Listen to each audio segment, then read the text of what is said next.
Olá, sejam extremamente bem-vindos ao nosso podcast Vida 2+. Eu sou Bianca Souza, psicóloga, casada com este rapaz ao meu lado. Sou Diego Gaspar, psicólogo também, casado com esta doce e maravilhosa mulher Bianca Souza. Juntos desenvolvemos um projeto, o Vida 2+. Mas quem será que está por trás do Vida 2+? Nós dois, isso é óbvio, né? Como profissionais, porém hoje a gente quer contar os bastidores, como foi para nós nos conhecermos, afinal de contas, como nós nos tornamos um casal. Eu costumo dizer que a psicologia me deu tudo, inclusive o marido.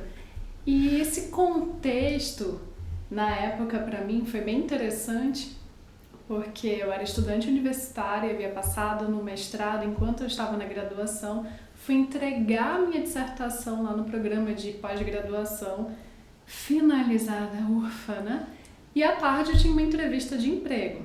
Mas como foi esse processo da entrevista, Diego? Do lado de cá, já estava eu trabalhando no sul do Pará por 2 anos e num cenário bem intenso de atividades, sobrecarregado, é verdade. Hoje que a gente está falando de burnout, né? Mas naquela época é muito provável, ainda que não fosse algo tão amplo como é discutido hoje, que eu também estivesse muito próximo desse processo. E lá, com toda essa sobrecarga, eu pedi ajuda para o meu coordenador na época, porque diante da atividade intensa era muito comum o fluxo intenso de atividades e de pessoas. As pessoas não davam conta e pediam para sair. Como elas pediam para sair, eu já estava supervisor de algumas tarefas, e nessas tarefas o que acontecia? Eu ficava com a minha demanda e com a demanda que estava pendente. E eu disse para o meu coordenador, olha, preciso de alguém para me ajudar, preciso de alguém que vá somar aqui. E fui dando pré-requisitos. Pessoa engajada, pessoa competente, pessoa responsável, dedicada, que tenha interesse realmente em aprender, proativa, e a lista foi grande de competências. Imagina aí, talvez mais de 30. Meu coordenador, rapaz, será que essa pessoa existe? Eu disse, eu não sei, mas se não for assim, você vai chamar, ela passa uma semana e vai embora. E aí a gente tem mais problemas, porque a gente fecha contrato, trabalha muito e não dá conta de entregar. Aí tá bom. Levou a missão para Belém do Pará, onde ele tinha essa árdua tarefa de encontrar essa mulher quase que maravilha, ou não, né, Bianca? E lá ele chegou com uma grande responsabilidade. Entrevistou várias pessoas e uma das pessoas entrevistadas foi Bianca. E eu lembro, gente, claramente que na minha pergunta para ele, que ele achou super estranho, foi assim, para este coordenador na época. Ronaldo, se você estiver nos assistindo, ó, um super beijo para você. E eu perguntei para ele, tá, mas eu preciso saber de uma coisa. Aí ele fechou assim a cara, né? Eu falei, tem biblioteca na cidade? Ele deu uma gargalhada e falou, não, fique tranquila que tem biblioteca na cidade. Ok, terminou essa entrevista, começou 2 horas da tarde, encerrou, fui embora para casa. Quando eu cheguei em casa, resolvi outras coisas na rua. Por volta ali das 17h30 eu recebi uma ligação que eu havia sido aprovada nessa entrevista. E queriam que eu fosse dali a 2 dias me mudar de cidade, fazer toda a minha mudança, né, e já começar a trabalhar. Eu falei, não, calma, eu tenho uma viagem marcada para o Rio de Janeiro. Eu ia encontrar a minha melhor amiga lá, na verdade um casal de amigos muito queridos. E quando eu disse para eles que eu estava indo, que estava participando desse processo seletivo, esse amigo, ele me encarnou muito. Na época eu era solteira, ele disse assim, tu vais lá trabalhar nessa cidade do interior e tu vais te apaixonar por um caboquinho. E eu disse, credo, não, de jeito nenhum, eu vou para trabalhar e estudar. Porque a minha meta era, como eu tinha acabado de terminar o mestrado, era também ter experiência profissional e engajar. Eu trabalharia por 6 meses, depois engajaria no doutorado. E aí, quando eu chego lá, gente, foi uma viagem de ônibus, de van. Durou muito tempo essa viagem, cheguei à noite, saí de manhã cedinho, cheguei à noite lá nessa cidade. Era uma cidade com uma característica de muitas mineradoras, empresas nacionais e internacionais de grande porte, então eu estava feliz com essa oportunidade. Porém, eu fui julgada. Quando eu cheguei no escritório para trabalhar, eu sempre gostei de me vestir formal, O que me julgaram, Diego? Qual foi o adjetivo? Não lembro. Não lembra, né? Não. Eu vou, como o Samuel diz, deixa eu te dar energia aqui pra você lembrar. Essa mulher não vai dar conta do trabalho, não. Detalhe, nesse período o Ronaldo já tinha dito pra mim assim, cara, encontrei a mulher que você queria. Eu fiquei, a mulher que eu queria? Será que é mesmo? Será que ele fez realmente essa seleção? Viu, gente? E eu fiquei na dúvida, né? Não acho que ele ia conseguir. Ok. Mas fala a verdade. Você não pensou se eu ia dar conta. Fala o adjetivo. Ele tá tímido, gente. Fala o adjetivo. Essa Patricinha não vai aguentar nem uma semana aqui. Chegou lá toda maquiada, de salto, toda estilosa, e a gente vai trabalhar numa mina. Fiquei pensando, como é que ela vai trabalhar de salto na mina com essa maquiagem? Isso não vai dar certo se ela quiser manter o mesmo padrão lá dentro. Ela não aguenta. E aí queimei a língua, né? Acho que eu tô com a língua queimada até hoje, inclusive, tô falando.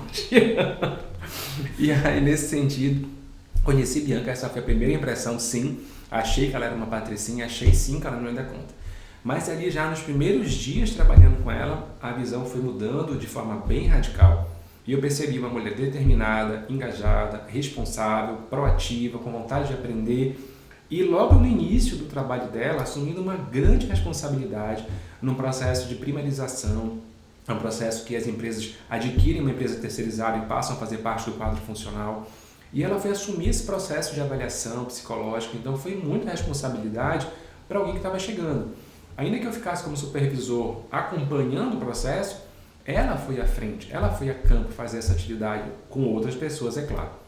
E me surpreendeu de forma bem grande tudo que ela fez e todo o engajamento dela. Sempre nota 10.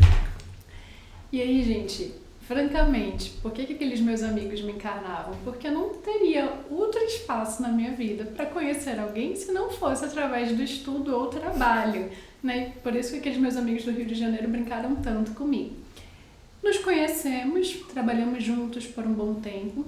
Lembra que eu falei que minha proposta pessoal era ficar 6 meses? Fiquei 2 anos trabalhando nessa região com diversas empresas, multinacionais, mineradoras. A bagagem profissional foi intensa, trabalho inclusive nos finais de semana, e eu queria muito continuar a estudar, seguir no doutorado. Então nós assumimos um relacionamento, começamos a namorar. Dali a alguns meses depois que nos conhecemos, chegamos a conversar com o nosso coordenador se aquilo teria algum problema para a empresa. Disse que não, óbvio, se não interferisse na qualidade do trabalho. Então foi bem tranquilo para ele e para a equipe na época. E aí quando completamos ali em torno de 2 anos, eu falei, Diego, eu vou embora, você vem comigo? Eu quero continuar estudando, na época eu queria muito passar também num concurso público, achava que isso seria salvação profissional para minha vida. E fomos embora. Voltamos para a capital, nos dedicamos a nos qualificar estudando para concurso público. Ambos passamos, nos tornamos funcionários públicos e nesse processo planejamos um casamento. E, gente, esse planejar o casamento, eu sou a garota das planilhas e o Diego também gosta de ser muito organizado. Então eu lembro que eu tinha um tio que visitava a minha casa todo domingo de manhã para ficar conversando com meu pai, tomar uma cervejinha com ele, e ele via o Diego e eu sentados na mesa, conversando com o computador aberto, com planilha, e dizia, eita, vocês ainda estão na mesma planilha para o casamento? Eu falei, tio, tem que ter planejamento. E ele encarnava, né? Toda vez que ele via essa cena. Porém, gente, organizar um casamento. Eu, na época, como professora universitária, tinha sido aprovada no doutorado, funcionária pública. O Diego, fazendo mestrado, havia sido aprovado. Como funcionário público, trabalhando, não foi tarefa fácil. Eu estava em pleno semestre letivo. E a primeira reunião com a cerimonialista foi muito engraçado, porque fui eu, minha mãe, minha madrinha e minha avó. A primeira pergunta que a cerimonialista fez assim, qual é o tema do casamento? Eu falei, tema? Precisa de tema para casamento? Eu falei, é casamento. Aí ela já viu que eu daria trabalho. Ela falou, tá bom, vamos para a próxima pergunta. Quantos convidados? Eu disse 100. Imediatamente A minha mãe disse 150, minha tia e minha avó falaram juntas 300. Eu falei, não, gente, isso não vai dar certo. Enfim, acabou que o casamento saiu, foi muito bom. Foi no final de tarde, ao pôr do sol, caiu ainda uma chuvinha, as fotos ficaram lindas. E como é que nós seguimos, Diego, nesse planejamento?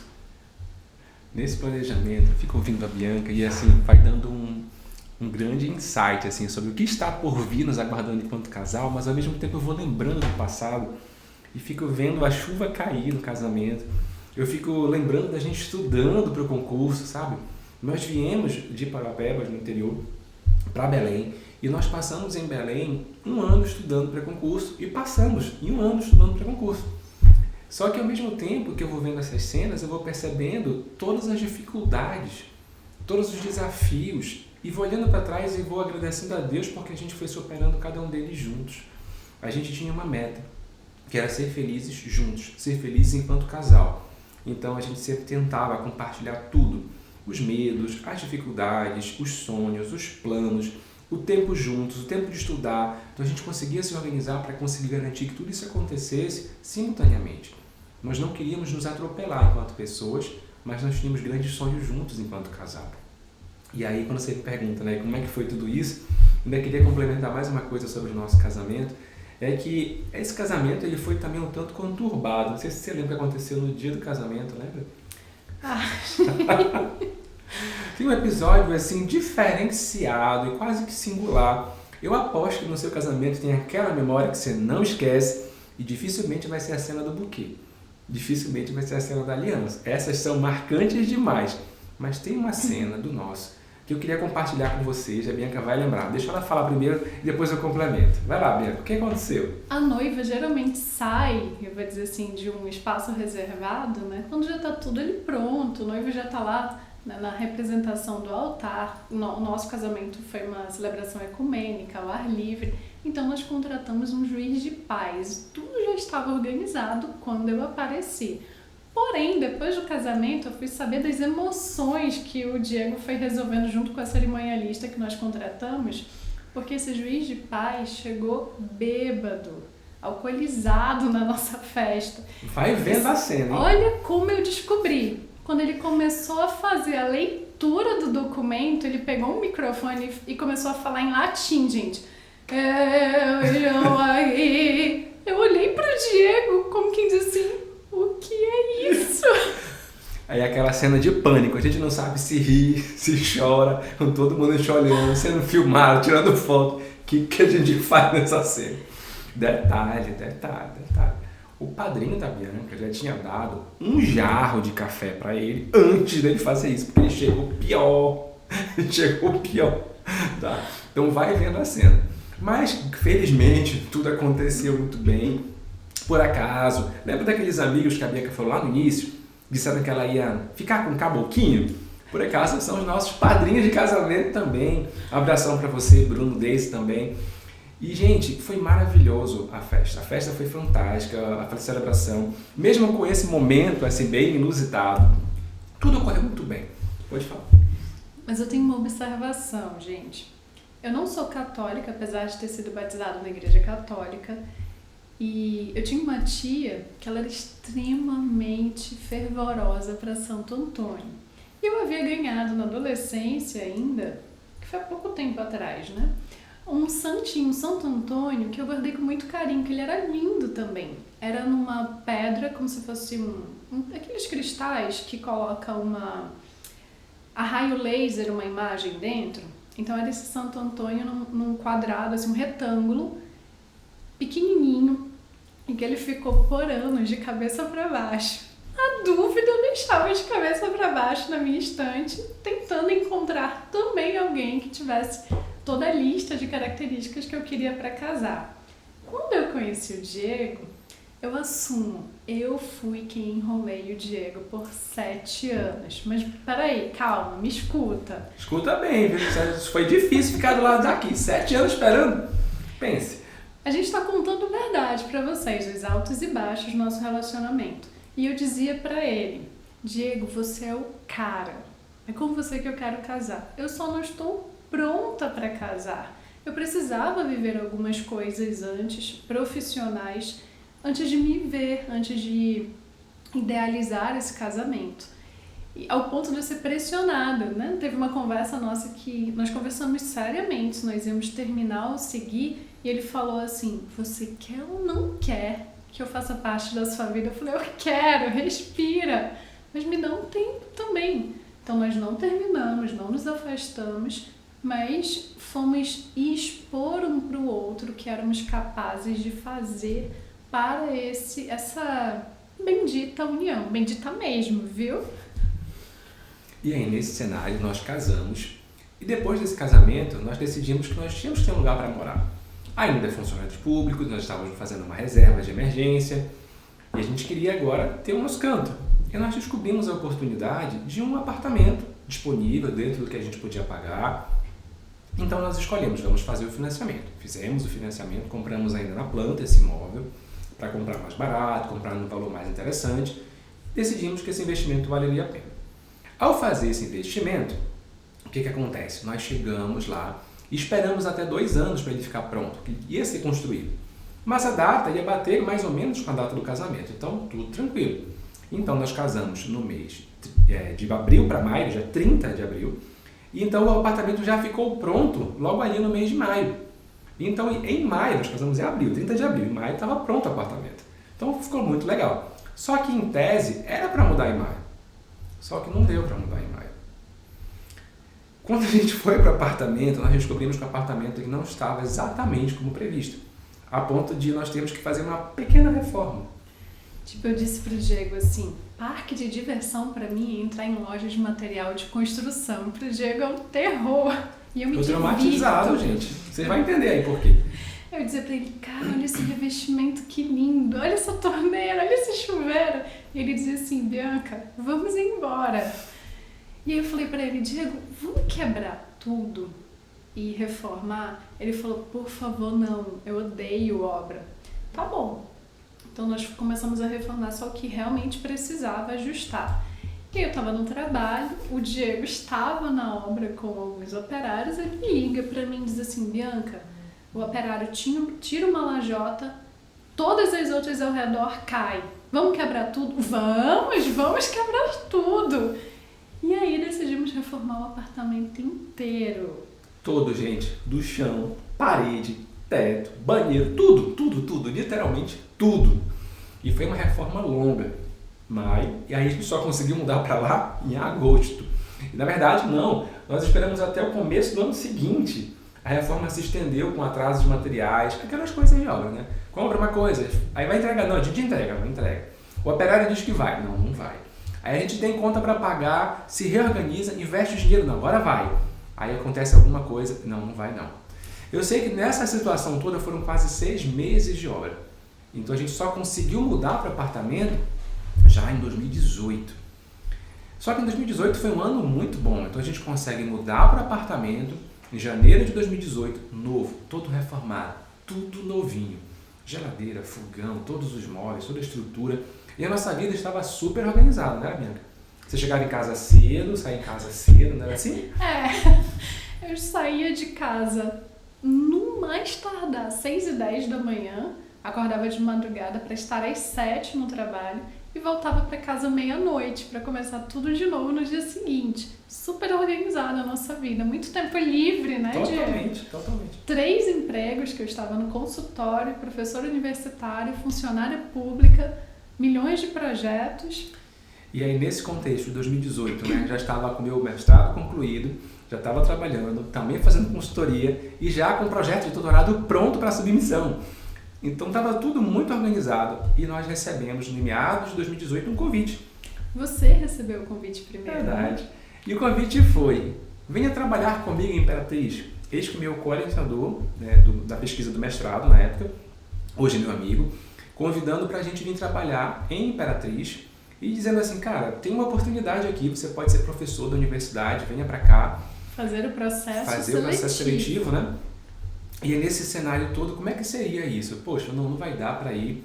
Será que eu vou? Será que eu não vou? Mas eu estou concursado. Será que vale a pena chutar o balde desse concurso? Eu não estava tão feliz assim no concurso também não. Mas assim, era a ideia de estabilidade e segurança. E ainda um pouco ludibriado, talvez, por essa ideia, na minha perspectiva, é claro, percebi que talvez valesse a pena conversar com a Bianca a respeito. Já pensei em descartar essa proposta de cara, mas vamos lá, vou conversar com a Bianca e vou ouvir o que ela pensa. Conversei com a Bianca, contei para ela sobre isso, e a Bianca, como disse, muito bem empregada, 3 vínculos, cansada, mas várias atividades previstas. Pensamos juntos assim, vamos ver se dá, se for bom para os dois, se tiver uma oportunidade para os dois, quem sabe? Se os dois forem aprovados no processo seletivo. E aí levamos a proposta adiante. Chegamos, olha, nós topamos, mas tem vaga para mais uma pessoa? Esse processo seletivo é para quantos? Quantas vagas tem? E aí esse amigo disse, não, tranquilo, pode mandar os dados dela. Mandamos os dados dela e tinha a oportunidade, de fato, o currículo dela se encaixava, era uma necessidade também. E a gente decidiu mandar isso. Mas isso não acabou por aí. Ainda tinha mais um impeditivo a ser vencido. Dentro da minha perspectiva religiosa, eu não posso trabalhar aos sábados. Ainda tinha essa questão, como é que eu faria? Tinha que ser um lugar que eu não tivesse nenhuma possibilidade de trabalhar aos sábados. E eu fiquei, cara, não. Ele tem que ter uma vaga para mim e para ela, numa outra cidade. Não vai ser me exigir trabalhar nos sábados. Isso não existe, isso é ficção. Ficção. E o Diego disse não, porque a gente já tinha essa vida mais ou menos engatilhada lá na capital. E ele justificou porque a esposa dele, no caso eu, já estava na época, né, também concursada, estável profissionalmente, era só uma questão de tempo para progredir nesse sentido. E aí esse amigo disse assim, manda o currículo dela também, vamos ver se a gente tem interesse que ela participe do processo seletivo. A resposta veio dupla, olha, a gente tem interesse que vocês dois participem. Passamos um mês dialogando para decidir se nós participaríamos desse processo. Porque, como o Diego citou, precisaria ser bom para os dois e os dois teriam que ser aprovados. Porque senão não valeria a pena um só vir e o outro ter que recomeçar tudo do zero, enfim. Gente, nós viajamos umas 3 ou 4 vezes, 3 ou 4 vezes. Foi tudo presencial. Passamos, ambos passaram. Começamos com carga horária máxima na universidade. E eu disse para o Diego, legal, nós vamos, mas aí eu também quero abrir uma empresa quando nós chegarmos lá, porque eu já tinha o consultório. Então nós ficamos ambos 40 horas, você bem próximo, 30 e tanto, né? Trabalhando na universidade, mais a empresa que nós abrimos. E nessa procura, né, de repensar a vida, a qualidade de vida, uma nova oportunidade, nós estipulamos as nossas metas enquanto casal e enquanto pessoas. Tinha que ser bom para o casal, mas também tinha a proposta da cidade, os nossos planos pessoais e profissionais tinham que ser atendidos no ambiente da cidade. E aí, eis que tudo acontece ao mesmo tempo, tá? Lembra do apartamento novinho reformado? Com tudo novo, tudo lá bem organizado? Agora ele teve que ser alugado. Lembra do concurso? Então, chutamos o balde juntos, deixamos o concurso de lado. Lembra da vaga? Os dois passaram no processo seletivo. A empresa, de fato, abrimos meses depois que chegamos na cidade, que hoje estamos falando com vocês aqui em Imperatriz do Maranhão. E nesse meio tempo, nós tivemos que também alugar uma casa. Nesse meio tempo, nós também tivemos que nos reorganizar para uma dinâmica diferente de trabalho.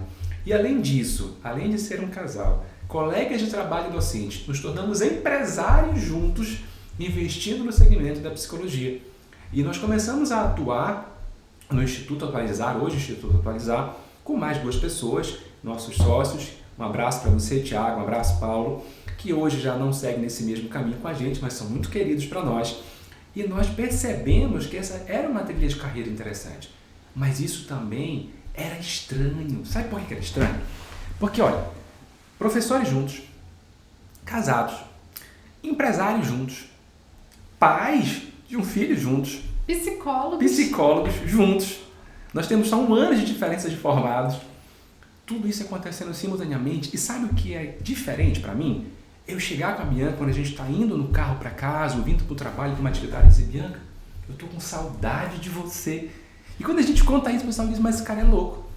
Como é que pode estar com saudade da mulher que faz tudo isso junto com ele? Explica aí, Bianca, como é que isso pode ser verdade? Gente, porque exatamente por esses nossos engajamentos profissionais, as pessoas acham que nós somos marido e mulher o tempo todo. Sim, somos no nosso estado civil. Mas enquanto sócios de uma empresa, assumimos responsabilidades e papéis e dialogamos enquanto sócios. Eu discordo do Diego, ele discorda de mim, temos que entrar em consenso para as decisões. Profissionalmente, na universidade, ele estava na sala de aula, eu estava com os meus alunos, nas minhas funções. Então, ainda que nós tivéssemos diálogo, interlocuções, mas não estávamos o tempo todo enquanto casal. E aí chegava em casa, tinha os assuntos profissionais, porque ele entende a minha lógica e eu entendo a dele, ainda que as abordagens psicológicas sejam diferentes, os interesses na psicologia sejam diferentes. E o nosso esforço era cuidar do relacionamento, cuidar do relacionamento. Atualmente agora, cuidar da nossa relação também com o nosso filho. E aí eu pergunto para você, nessa história toda, Diego, o que você faz nos seus altos e baixos para focar naquilo que é objetivo de vida, mas também para manter com qualidade seu relacionamento? Essa foi a nossa história.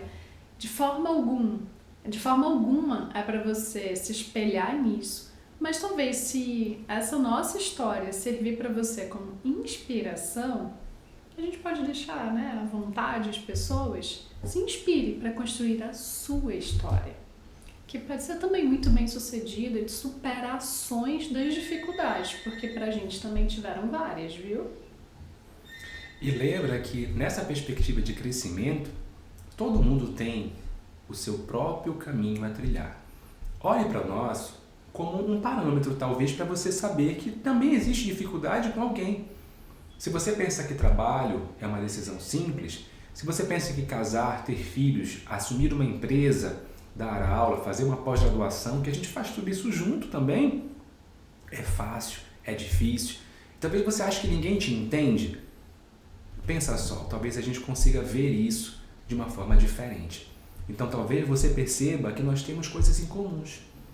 Talvez você perceba que a sua vida tem uma direção interessante. Talvez você perceba que você tenha medo. A gente também teve. Mas isso não significa que nós paralisamos diante do medo. Então, um convite para você pensar. Ter medo talvez não seja ruim. A questão é o que você faz quando você sente medo. Para onde você recorre? Você está preparado para lidar com uma situação que te assusta? Você tem alguém que você pode contar para segurar a tua mão e dizer, vamos juntos? Independente do que esteja pela frente, a gente está junto aqui? Porque eu posso olhar para a minha esposa, para a minha sócia, para a minha parceira de trabalho, para a mãe do meu filho, para a mulher que eu quero ao meu lado para o resto da vida. E você? Gente, fiquei sem palavras. Eu vou me despedir por aqui. Um beijo estalado. Até a próxima.